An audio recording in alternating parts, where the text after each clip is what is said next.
revolution in the region or the transition to democracy by themselves. In Eastern Europe it was strong civil society, here it was more directly the citizens who were leading the revolutions and that took place in the Arab world. In this regard, one can see that these revolutions or Arab reawakening or changes, whatever, they are the changes that led for the first time in the Arab history ever for changing the regimes by people's uprisings, by people's revolutions, not through military coup d'etats or military coups. The change in the Arab world previously was taking place mostly through military coup d'etats that were taking place. This is the first time ever that the changes are taking place by people going to the streets and obliging the regimes to go down, to step down. So this is two significant aspects of what happened in the Arab world in comparison with Eastern Europe. The second point, the second theoretical consideration that I have to mention is the one that has to do with the literature prepared by Schmitter, O'Donnell, Whitehead, and all of them, the students of Danquart Rostow, one of the well-known scholars on democracy, who spoke about that the transition to democracy move in two stages. The first, liberalization, and the second will be democratization. What happened so far in the Arab world? The process of liberalization already started. The people went to the streets to ask for citizenship, individual rights, collective rights, and this is all asking, calling for citizenship, individual rights, and collective rights. This is the liberalization process. Still to pass is the stage of democratization, which already started in Tunisia by these elections that we had, but still yet to start in Egypt.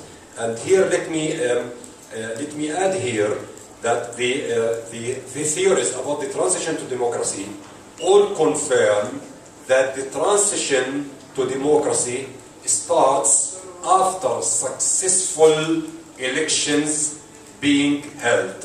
Therefore, upon this theoretical consideration, we can say that the transition to democracy already started in Tunisia since they had the elections, but it did not start yet in Egypt. In Egypt, we still in the period of liberalization, but we did not come yet to the period of democratization because the election did not take place there. So the transition, the real transition, starts after the elections, after successful, clean elections held. Before that, you cannot speak about transition. Therefore, now we can speak about the transition as started in Tunisia, but we cannot speak about it as started yet in Egypt. Egypt still had time to start. So this is the second political theoretical consideration. The third one that I want to mention has to do with the role of the triangle that Professor Sa'd-Din Ibrahim, a well-known Egyptian scholar, presented in different writings.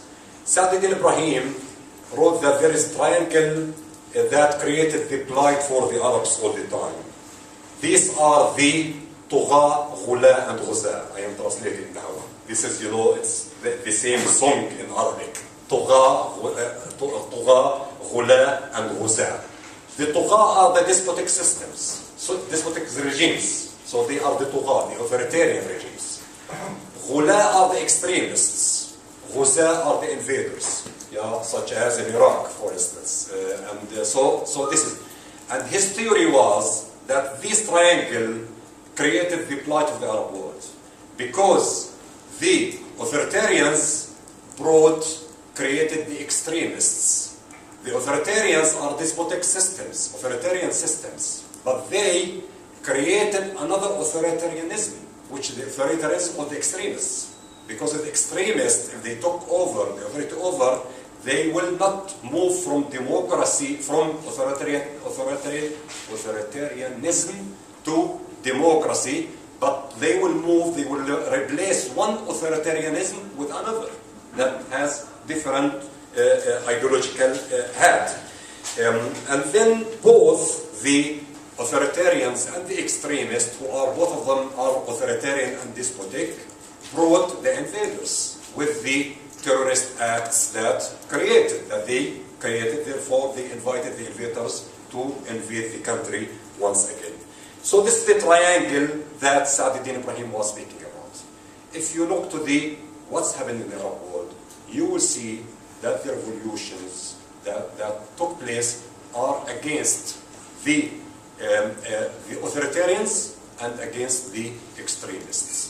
But no word were made against the invaders. There are no speeches at all against the American strike on Iraq or American existence in Iraq. Do not mention Israel even. Nobody, there was nothing against Israel in these revolutions. It was mainly against the regimes, the authoritarian regimes, and against the extremists. It was not by accident that Al-Qaeda did not have any role in the Arab revolutions. That when these revolutions started, their role just evaded. You cannot see them in the screen. They are not there anymore, and their role is vanishing, except maybe in Yemen, because of the internal cleavages that you have there, but you do not see them in Tunisia, in Egypt, and in all cases, even Libya and Syria. So they are not there. They are not playing a role, and it was clear-cut against authoritarians and against extremists. The fourth theoretical point that I want to mention, the last, and as you see, I am combining between theory and what's going on in the ground, is the one that has to do with Dancourt Rostow, 4 stages of transition to democracy, which he considers to be the following. The first is having a national unity about the political identity. The second, according to his opinion, is violent struggle, the stage of violent struggle. The third one is moving from violent struggle between the different political actors to have some kind of a compromise. And the fourth one will be the one when everybody will accept that democracy is the only game in town. This is the 4 stages that he was speaking about. The first one, about the national unity on the political identity, already Tunisia and Egypt passed this stage. And because everybody in these 2 countries were united around the idea of getting rid of Mubarak and Ben Ali. Therefore, so it's not Rostow actually idea of national unity about the political identity, which a lot of scholars, other scholars, have criticized him about this concept of having one identity, one political identity. So the national unity here was not about the political identity, but it was more about, it was a national unity around the idea of getting rid of Mubarak and Ben Ali. So this was the national unity, followed already by the second stage, which is the stage of a strong conflict. He called it violent conflict, but in Tunisia we saw how much it was the dispute between the seculars, liberal Democrats, and between the Islamists, how strong it was there, and still continuous till today. There are strong struggle between these 2 parties, and that's still going on. But now, then he said that from this struggle between the political parties, you move to the 3rd stage, which is finding a compromise, and Egypt and Tunisia is still not there. What we have in Tunisia, that they already held the elections, but the conflict between the political groups are still very high and tense. In Egypt, the tension between the political parties are also very tense, very high, and no one knows if they will go to the 3rd stage, which is the stage of compromise, having a certain of compromise. But here is, on the other hand, here are the compromises that might happen in Egypt. And all of these compromises are, some of these compromises are risky. Let us look to Egypt. Tunisia already passed. We have the elections. Therefore, but the risks are coming from Egypt. And since Egypt is the biggest Arabic country, here is what's going on in Egypt. In Egypt, you have 5 main actors in Egypt. The first is the military council and the followers of the old regime, coordinating all of them together. The military council is Mubarakism without Mubarak, because he's from the same group that created Mubarak. This is one group. Second group is the Muslim Brotherhoods, who became more influenced by the liberal democratic ideas today more than any time before. The third group is the Salafists, who are the Salafist group who are against liberal democracy, all kinds of liberal democracy, against the human rights, against women's rights, fully. And now they are growing in Egypt for 2 reasons. One reason for their grow up is that they consider Muslim Brotherhoods as deviated from the Islamic classical ideas, traditional ideas. So they consider Muslim Brotherhood as deviated, and they keep those groups who keep the real Islamic positions, while the Muslim Brotherhood are deviated in their opinions. The second reason is Saudi money. Saudi is paying a lot of money in order to support the Salafists in Egypt. Now, what I was told by the Egyptians in September in Cairo, including Professor Saadin Ibrahim, now the risk, the danger for the Egyptian transition to democracy will not come from the Muslim Brotherhoods, it will come from the Salafists. Muslim Brotherhoods are already moving towards more liberal democratic positions. The Salafists are still in these positions that are against liberal democratic and orientations and transition to democracy.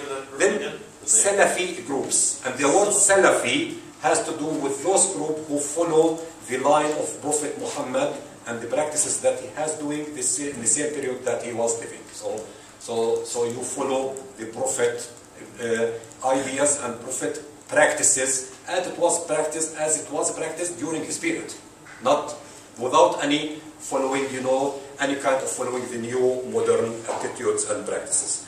The fifth group is the liberal democratic and left groups. All of them who believe in democracy, change, and they are 2 groups, as I mentioned, liberal Democrats and leftists groups, and they are all parties. Then you have the fifth group is the youth who created the revolution in Egypt.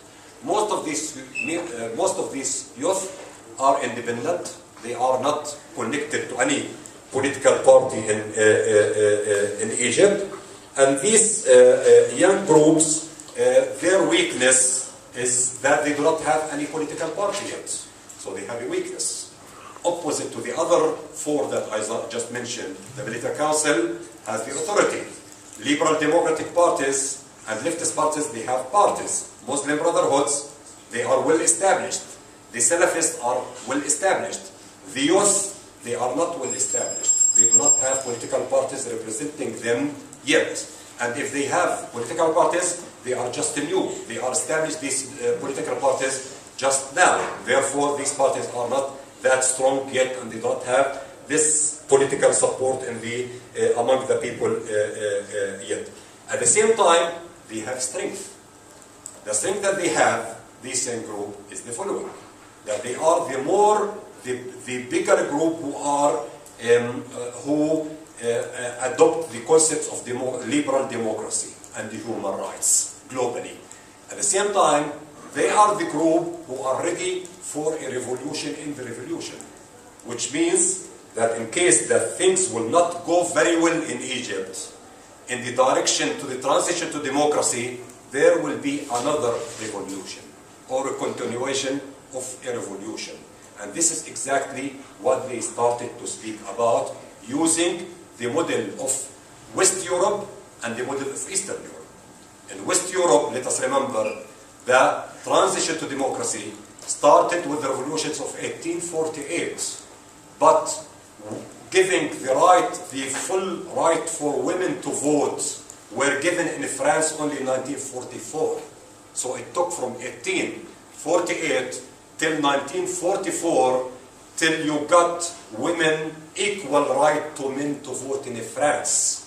To get it in Greece, it took till 1968. So the transition to democracy in Europe till you reach a point that all the people are eligible for equal right to vote and equal right to become candidates, it took something like 200 years.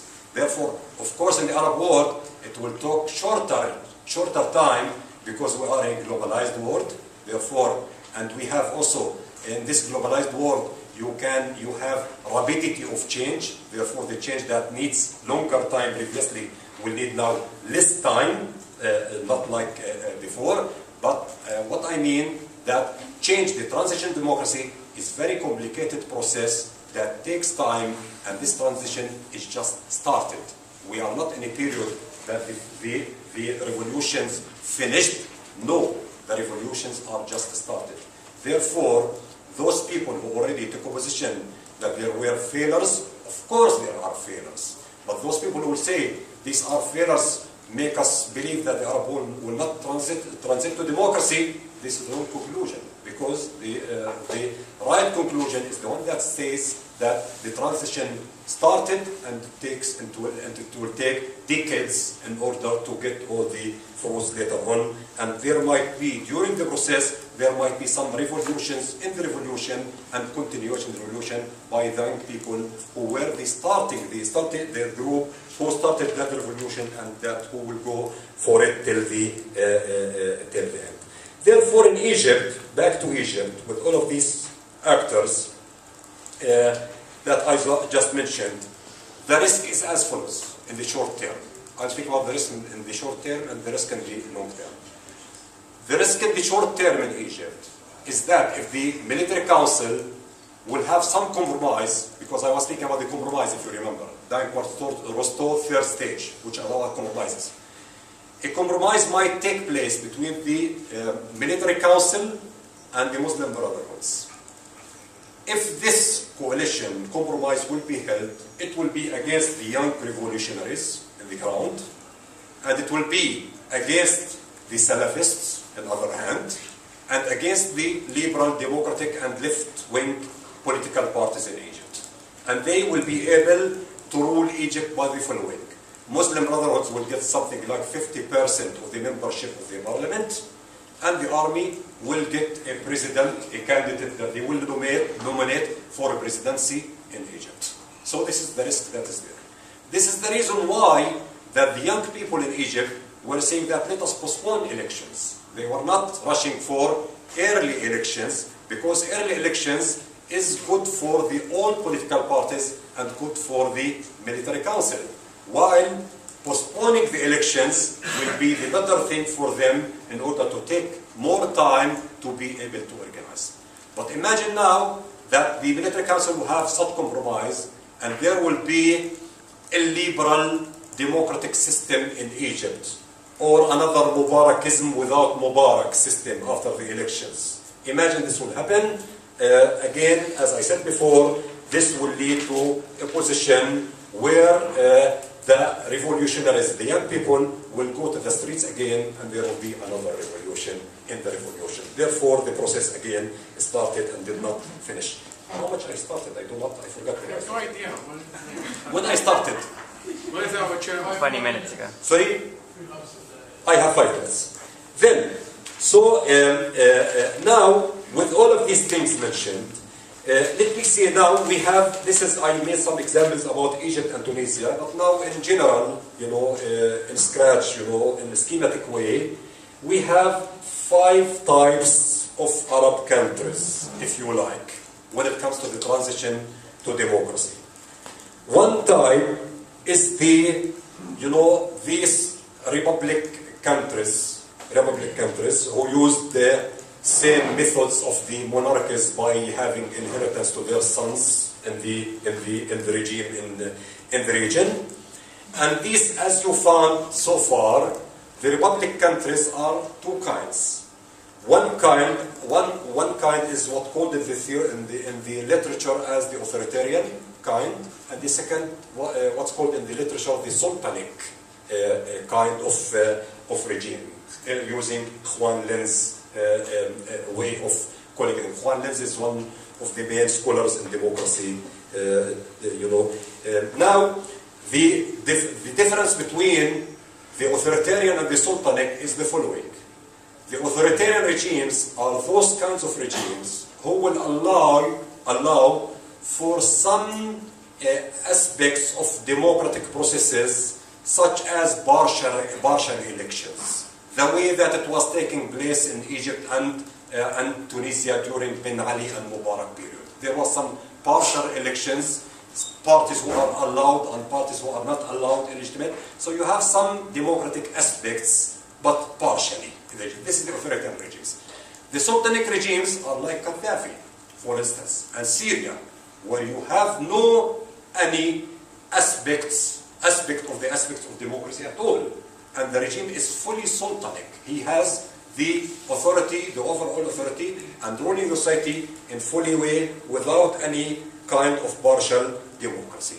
And this is the reason, because the regimes, and you saw how it was easy to get rid from the authoritarian regime, while at the same time it's very, very, very difficult to get rid from the sultanic regimes. Sultanic regimes have an ideology that encompasses all the society inside it. Therefore, if the society will disagree with that ideology, the society will be considered wrong, and therefore the society will be eligible to be killed. The members of the society will be considered to be eligible to be killed by the sultanic regime.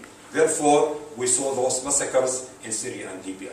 Therefore, in authoritarian regimes, the process to democratization is more easier than the process to democratization within the sultanic regimes. Sultanic regimes, it cannot happen without a lot of bloodshed, unfortunately. So this is the first kind, which is the republican regimes with its two categories. The second is the semi-democratic monarchies, Jordan and Morocco, who decided to move to have the transition to democracy by peaceful means, by avoiding killing their peoples, and by having gradual development of the process to democracy in the region. Therefore, as you see, the process to democratization is comprehensive. It's inclusive also to these countries, but they are doing that in peaceful way. The third one is the authoritarian monarchies, Saudi Arabia and the other Gulf countries, who have also the oil rent. Therefore, they can pay to their people, and oil rent allow them to keep themselves in the power for long time to happen. The exception in these countries is only Bahrain. And Bahrain, despite the fact that Bahrain has the oil rent, but still the Bahraini regime is a minority of Sunni who's ruling a majority of Shiite. Therefore, the majority of Shiite created, asked for their rights in the region. The fifth category is Iraq. Iraq is a special case of pluralism, but without democratization. In Iraq, you can find a lot of pluralism. It's a pluralistic country, different political parties, but democratization process is not there because the political parties are dividing the cake between themselves without creating participatory democracy with the people. So these are the categories in these countries. Finally, a very short conclusion. The youth who are globalized with the concepts of democracy and the human rights started this Arab reawakening. I will call it Arab reawakening, using the word of the Arab scholar Hisham bin Abdullah. This is the word that he used. So, and George, it was awakening. This is the reawakening. Yes. So following the path of George Antonius. So it is Arab reawakening. And this Arab reawakening is just, as I said, started, and during the process, they already now got rid from regimes. At the same time, they started the transition to democracy in Tunisia, yet to start it in the end of November in Egypt, and we others will follow. And during this process that will be complicated, difficult, there will be recessions, there will be setbacks. But the process as it started in Europe in 1848, then a setback happened in 1849, leading to giving women rights in France in 1944 only. So which took 200 years. Here the process will be also long and complicated, but for sure it will take shorter time than the time that it took in Europe Therefore, we will have the transition to democracy successful, and maybe we, after a few decades, we can start the process of the consolidation of democracy. Thank you very much.